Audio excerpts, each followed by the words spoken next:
We will now talk about an overview of health insurance reserving. And I should note that health insurance comes in two general categories: health insurance and disability insurance. So, disability insurance is reserved like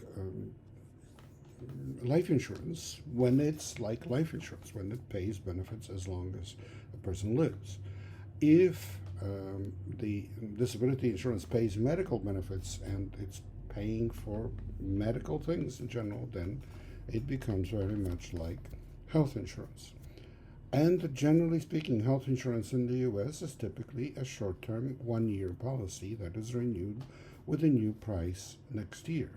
So it's reserved like short term policies, in other words, like property casualty insurance.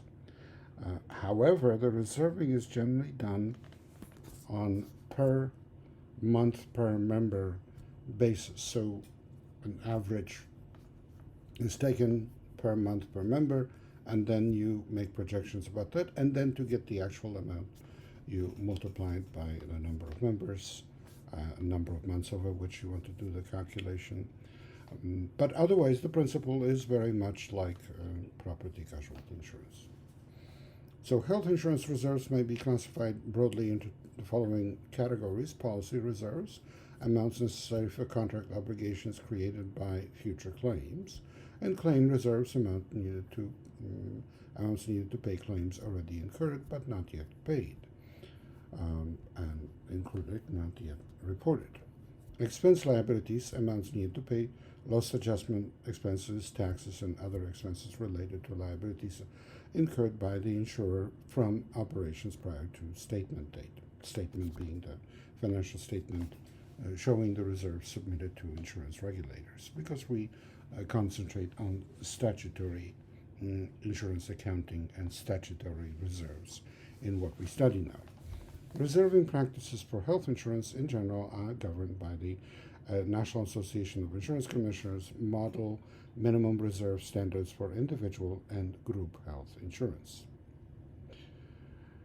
Now, there may be policy reserves for long-term health insurance policies. There are some health insurance policies that require policy reserves, like life insurance, making them similar to life insurance, being like life insurance policies that are long-term and are priced using level periodic premiums. Long-term care policies, individual disability policies, and permanent hospital benefit policies are examples of that type of policies.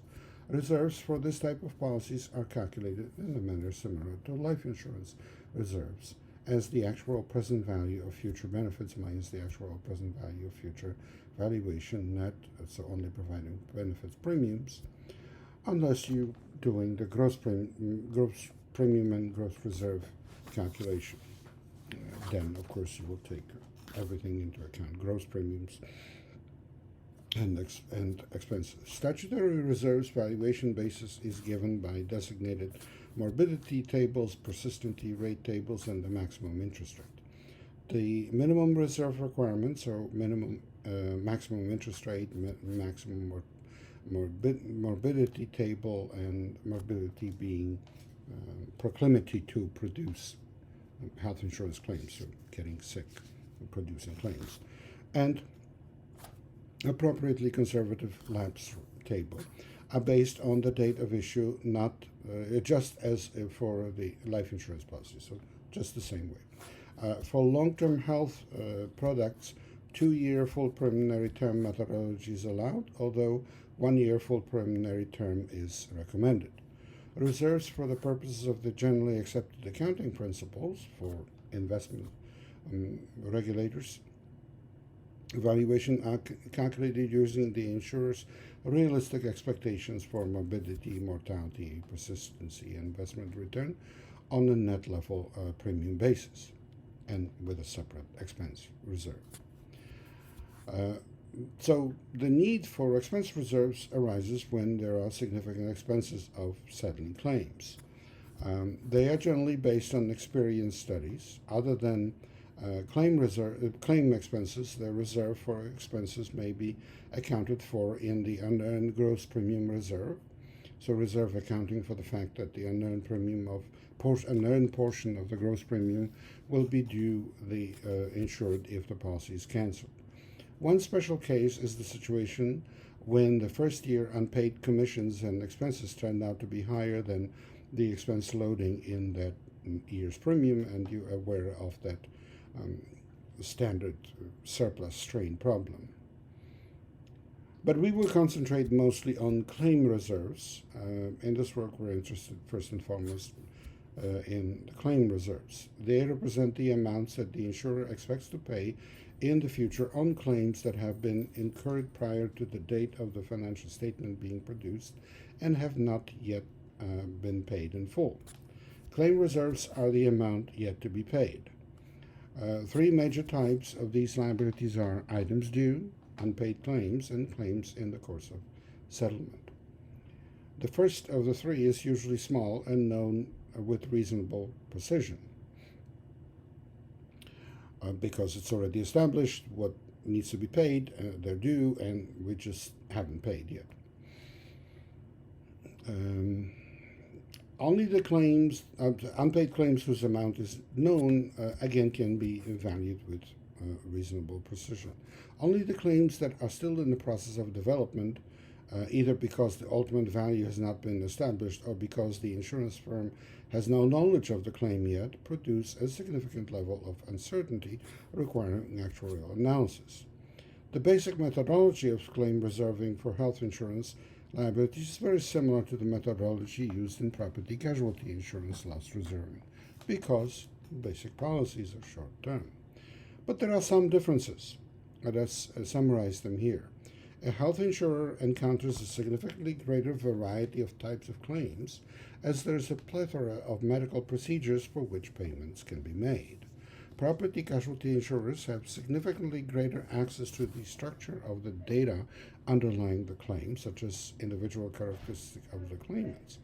Health actuaries commonly price and value their products using per member per month, or PMPM, rates. And for example, federally qualified health maintenance organizations, HMO, must use the approved community rating approaches, effectively expressing all rates on PMPM basis with possibly some classification and adjustment, but adjusted rating requires notification of the federal authorities. And as you know, community rating is the standard under the 2010 Patient Protection and Affordable Care Act, which was a major health insurance reform in the United States.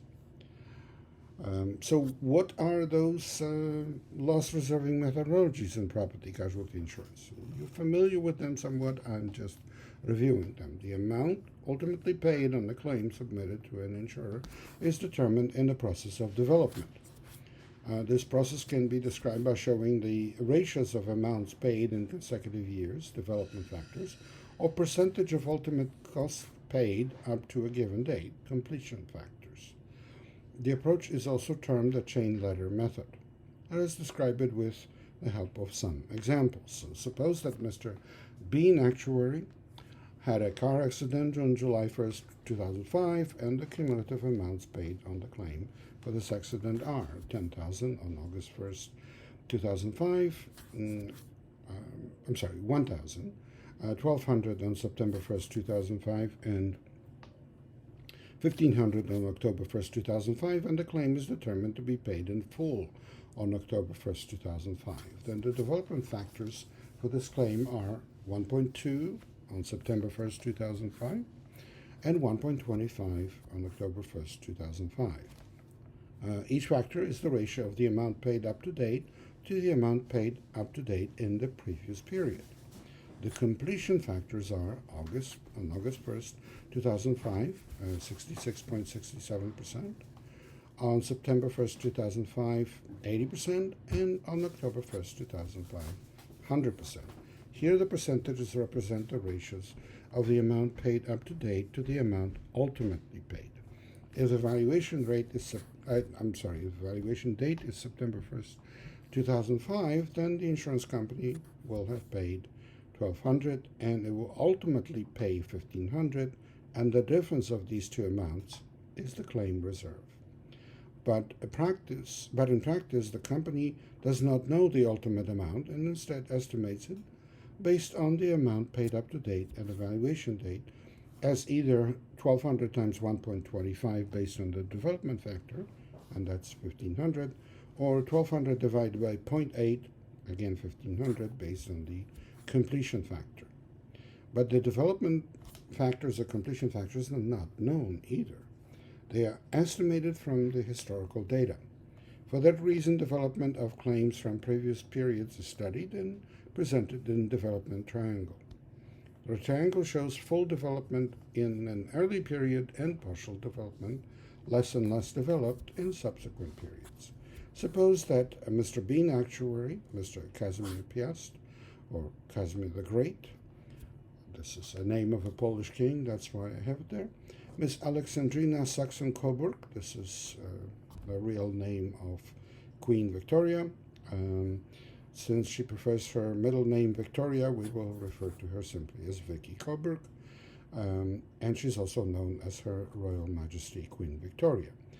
Mr. Chief Lapu-Lapu, a very famous person, that's the chief of a local tribe in the Philippines who killed Mr. Magellan in a battle, Ferdinand Magellan. So Ferdinand Magellan technically was the first one to sail around the world, but he didn't make it.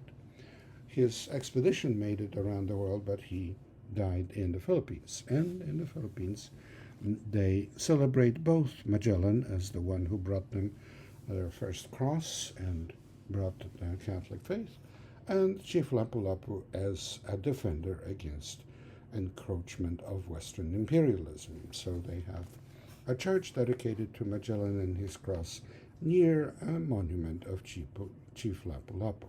It's an interesting approach to history. And Mr. Darth Warner, who is named after my PhD advisor, whose name was Garth Warner, but he was affectionately known among his students as Darth Warner, have had the basements of their homes flooded due to a sump pump backup in their homes. This is a common problem in Midwest where I live. When there are big rains, there's a pump to pump the water out of the house.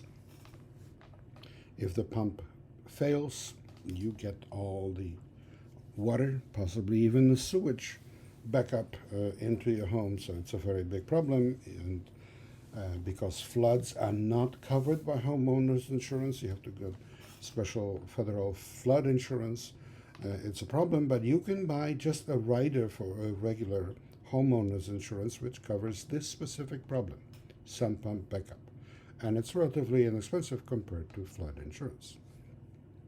So luckily they purchased the sump pump riders on their homeowners insurance policies on July 1st, August 1st, September 1st, October 1st, and November 1st, 2005, respectively, and suppose that full loss development lasts 5 months. Assume it is now December 1st, 2005, and the cumulative amounts of claims have been as follows. So Bean Actuary, you see the development from August till December, and initial payment of 2,000, but eventually it's 5,500. Mr. Piast, King Casimir the Great, and then Vicky Coburg, and Chief Lapu-Lapu, and Darth Warner. Then the development factors on the previous period, so the ratio of current period versus previous period, organized by time lag since claim occurred, are, as you can see, it's 1.5 for the second month, 1.33 for third month, 1.1 for fourth month, and 1.25 for fifth month. I intentionally made it so that the factors are the same for all claims. Of course, it's in real life. It's not like that. You have to look at the distribution of this data and decide how you're going to approximate the actual development factors.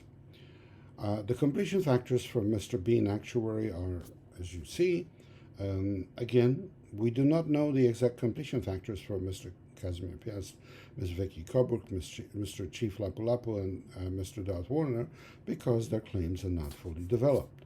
This problem is set up so that the development factors and, as a consequence, the completion factors are the same for all insured.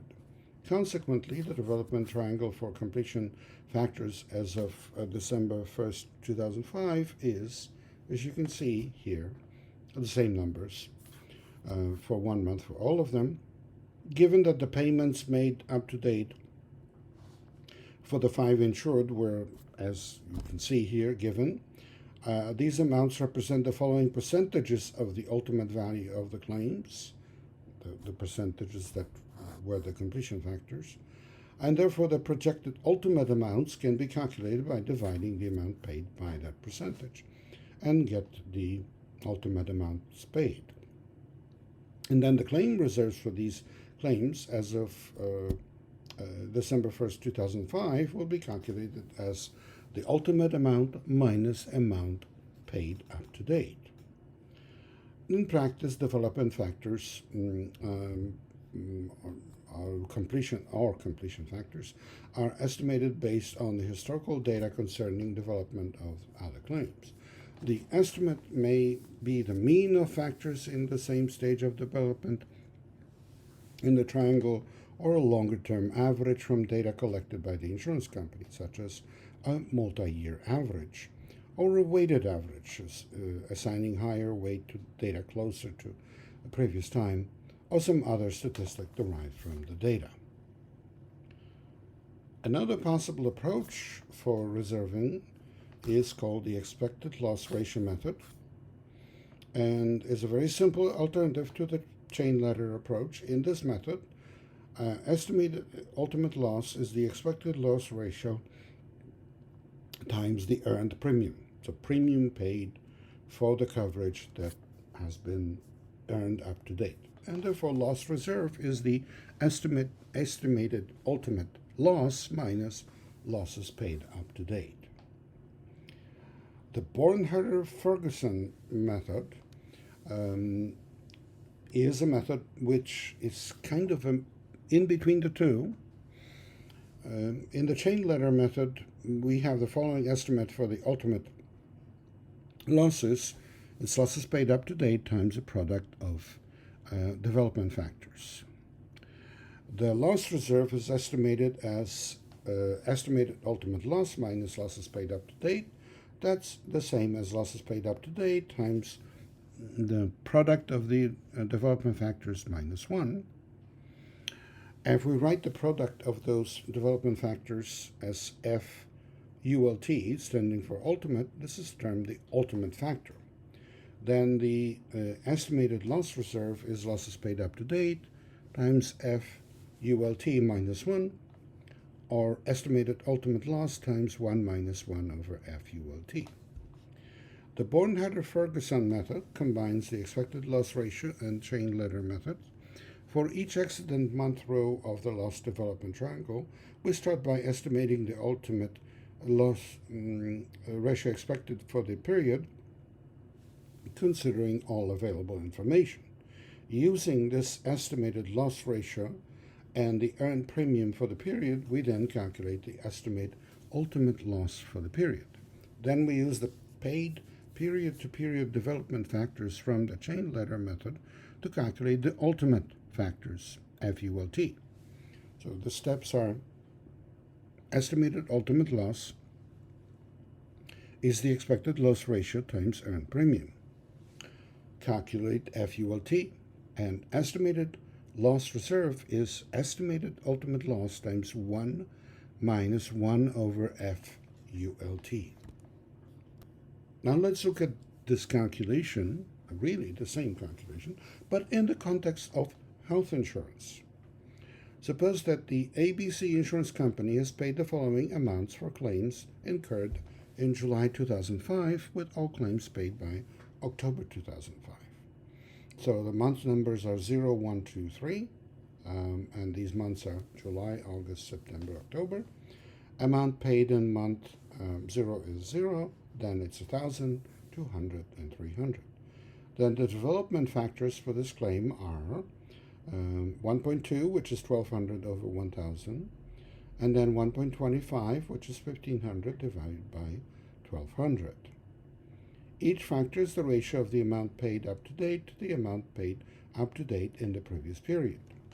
The completion factors are 66.67% for August, 80% for September, and 100% for October. Here the percentages represent the ratios of the amount paid up to date to the amount ultimately paid.